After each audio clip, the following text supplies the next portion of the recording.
See the most important thing, आपके दांत दो तरीके से खराब होते हैं, एक केरी से, दूसरा क्लीनिंग की कमी। पेशेंट को ये लगता है कि जब तक मुझे पेन नहीं है तब तक मेरा दांत ठीक है। ओके, जिस टाइम आपको लग रहा है कि स्लाइट ब्लैकनेस है, आप जाइए डेंटिस्ट के पास, आप अपना दांत फिल करो। कहते हैं कि मैं क्लीनिंग नहीं कराऊंगा, मेरे दांत कमजोर हो जाएंगे। This is the biggest myth. Cleaning कराने से दांत कमजोर नहीं होते, लेट क्लीनिंग कराने से दांत कमजोर होते हैं। आपने टाइम से नहीं कराई, आपका डिपॉजिट बहुत बढ़ गया, फिर आप गए, फिर आपने कराई तो आपको लगा ओहो मेरे तो दांत खराब हो गए।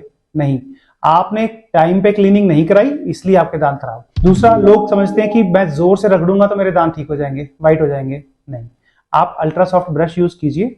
आपको जेंटल वो करना है, मसाज करनी है, आपके टीथ की गोल गोल घुमा के ब्रश करना है। हर कोई सिखाता है, स्कूल में सिखाते हैं, टीवी में दिखाते हैं कि किस तरीके से ब्रश करना है। फॉलो कीजिए, you will be fine, no problem.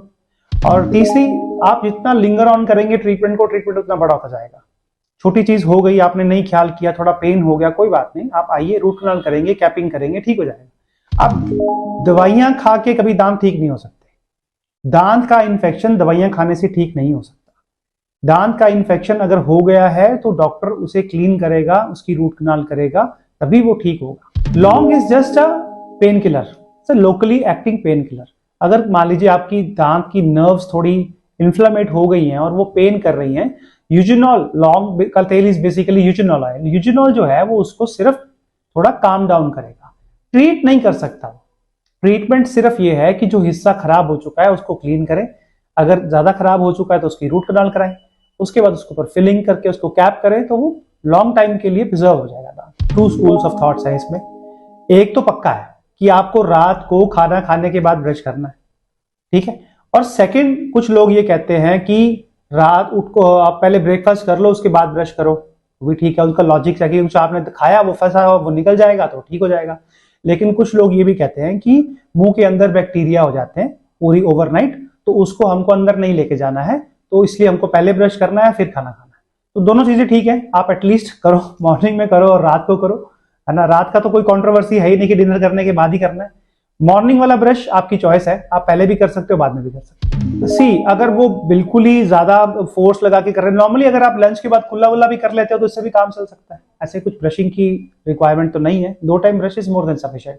आपका सेल्फ क्लींजिंग भी एक्शन होता है, आपके मुंह में सलाइवा होता है, सलाइवा बिल्कुल आप निकलते रहते हो तो वो एक तरीके से सेल्फ क्लींजिंग एक्शन भी होता है। अगर गर्म पानी हो तो वेल एंड गुड, नहीं हो तो कोई बात नहीं। ज्यादा गर्म पानी पीने से ऐसे कुछ दांत पे फर्क नहीं पड़ता। ज्यादा चाय पीने से ऑब्वियसली स्टेनिंग हो सकती है, कॉफी सेम थिंग, एक ही फैक्टर की स्टेनिंग होगी, आपके दांत पीले हो जाएंगे अगर आप ज्यादा कॉफी ज्यादा चाय लेते हो। सिगरेट और टोबैको का जहां तक सवाल है तो वो तो बहुत ज्यादा गलत चीज है, and that is very evident कि निकोटीन होता है और वो दांतों के ऊपर, मैं तो दांतों की बात ही करूंगा, वैसे तो ऑब्वियसली बहुत ज्यादा हार्मफुल इफेक्ट्स हैं, पर दांतों के ऊपर भी ऑब्वियसली निकोटीन डिपॉजिट होगा। पहले अगर थोड़ा बहुत होगा तो हम लोग उसको क्लीन कर सकते हैं, लेकिन over the period of time अगर वो रहेगा तो फिर वो परमानेंटली स्टेन कर देगा दांतों। और जब च्यू कर, तब टोबैको च्यूइंग है, आपके दांत पूरे दिन में 5 मिनट के लिए भी आपस में नहीं मिलते, जब आप सिर्फ स्वेलो करते हो तब मिलते हैं, अदरवाइज नहीं मिलते। तो आप टोबैको च्यू कर रहे हो तो वो रिपीटेडली वो काम जो उन्होंने 5 मिनट करना था वो हो सकता है 15 मिनट, 20 मिनट, 25 मिनट तक आपस में दांत कंटैक्ट में रहेंगे।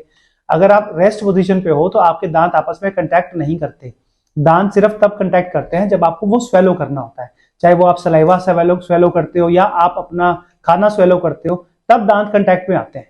तो अगर आप टोबैको च्यू करते हो तो ऑब्वियसली वो 5 मिनट की बजाय 15 मिनट भी हो सकता है, वो 20 मिनट भी हो सकता है, तो ऑब्वियसली वो वेयर आउट जल्दी करेंगे आपके दांत और स्टेनिंग होगी वो अलग। बियर की बोतल दांत से कभी भी नहीं खोलनी चाहिए, दांत चिप ऑफ हो सकता है और चिप ऑफ दांत फिर आपको पेन कर सकता है, वो ऑब्वियसली स्ट्रक्चर लूज हो जाएगा तो आपको कैपिंग करानी पड़ सकती है, तो दैट इज स्ट्रिक्ट नो।